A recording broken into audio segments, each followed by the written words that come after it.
পরে বক্তব্য রাখছেন পশ্চিমবঙ্গ তৃণমূল কংগ্রেসের সংখ্যালঘু সেলের সভাপতি এবং ইটাহারের বিধায়ক আমাদের মুশারফ ভাই। ধন্যবাদ। আজকে ঐতিহাসিক মঞ্চে উপস্থিত সম্মানিত ধর্মগুরুবৃন্দ এবং রাজ্যের অত্যন্ত সফল মন্ত্রীগণ রয়েছেন, এমপিগণ রয়েছেন।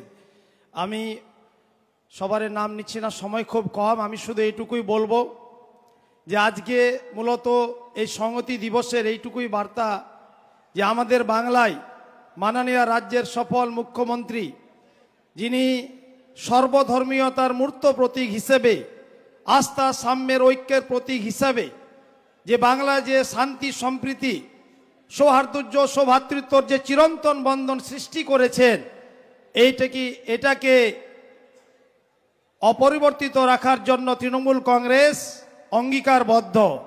বাংলার মতো শান্তি সম্প্রীতি রাজ্য ভারতবর্ষের কোথাও নেই।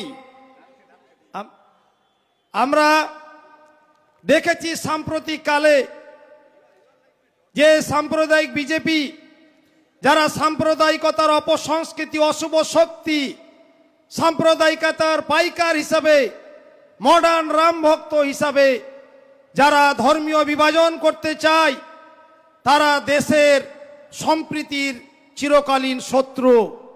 বাংলায় বাঙালিদের ঐতিহ্য, শান্তি সম্প্রীতি, সৌহার্দ্য সৌভ্রাতৃত্ব, এটা আমরা অক্ষত রাখবো, বজায় রাখবো। তাই আমরা সবাই মিলে বাংলায় যে মাননীয় মুখ্যমন্ত্রী মমতা বন্দ্যোপাধ্যায়ের উদ্যোগে এখানে সব ধর্মের কৃষ্টি কালচার পালন করার সুযোগ আছে। এখানে আগামীতে সাম্প্রদায়িকতার পৃষ্ঠপোষককে, বিজেপি আরএসএসকে আমরা কোন রকমের কোনো বিশৃঙ্খলা, অরাজকতাশীলতা, অস্থিতিশীলতা, নৈরাজ্য, সহিংসতা আমরা সৃষ্টি করতে দেব না। আমরা সজাগ সচেতন থাকব। কারণ এরা বাংলায় ক্ষমতায় আসার জন্য সামনের দিক থেকে লড়াইয়ে না পেরে পেছনের দরজা খুঁজে অন্ধকার গলি খুঁজছে ক্ষমতায় আসার জন্য।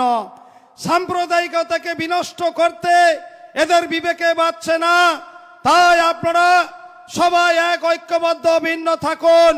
যদি এরা সহিংসতা ধর্মান্ধতা করতে চায়, আমরা তৃণমূল কংগ্রেসের ডেডিকেটেড কমিটেড কর্মীরা, নির্লোভ ত্যাগী পরীক্ষিত নেতৃত্ব কর্মীরা একেবারে মাঠে ময়দানে লড়াইয়ে সংগ্রামে এক ঐক্যবদ্ধ অভিন্ন হয়ে এদের মাঠ থেকে লাল কার্ড দেখিয়ে মাঠ ছাড়া করে ঘরে ফিরবো, এই কসম প্রত্যয় দীপ্ত আমাদের ব্যক্ত করার সময় এসেছে।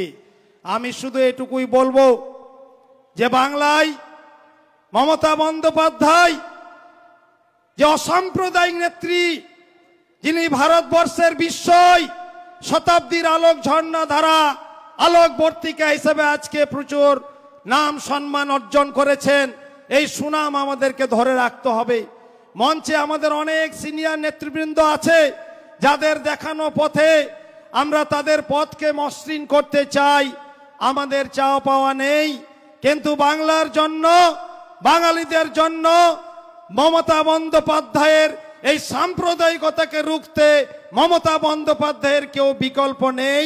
তাই আমাদের সকলকে এক ঐক্যবদ্ধ অভিন্ন থাকতে হবে। কারণ বিজেপি লাশ চায়, রক্ত চায়, লাশ নির্ভরশীল পার্টি।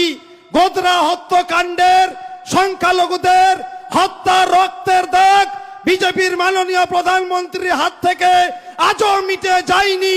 আপনি গঙ্গা জল স্নান করলো, দুধ দিয়ে স্নান করলো, সেই রক্তের দাগ মিটাতে পারবেন না। এরা জাতীয় মিথ্যাবাদী, জাতীয় খুনির দল, জাতীয় বেঈমান, জাতীয় চোরের দল। দেখবেন 26-এর ভোট আসছে, এই খুনিরা আবার সল্লেকে রাজার হাটের নিউ টাউনের হোটেলে গেট টুগেদার করবে। খুনিদের গেট টুগেদার শুরু হবে, কিন্তু বাংলায় বিজেপি ধ্বংসের দ্বার প্রান্তে পৌঁছে গেছে। বিজেপির রাজনীতিতে দুর্ভিক্ষ চলছে এবং আগামীতে 26 সালে বিজেপিকে কোনো যন্ত্র দিয়ে খুঁজে পাওয়া যাবে না, আমি নিশ্চিত মনে করি।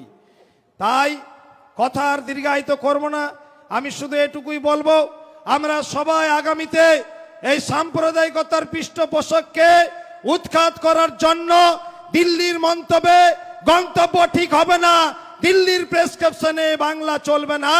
তাই আমাদের সজাগ সচেতন থেকে ঐক্যবদ্ধ লড়ার আহ্বান, ভালোবাসা জানিয়ে সবাইকে সালাম, নমস্কার, শুক্রিয়া, ধন্যবাদ জানিয়ে আমার বক্তব্য শেষ করছি। নমস্কার। বন্দে মাতরম। তৃণমূল কংগ্রেস জিন্দাবাদ। মমতা বন্দ্যোপাধ্যায়, অভিষেক বন্দ্যোপাধ্যায় জিন্দাবাদ। ধন্যবাদ, নমস্কার। ধন্যবাদ মুশারফকে। আমরা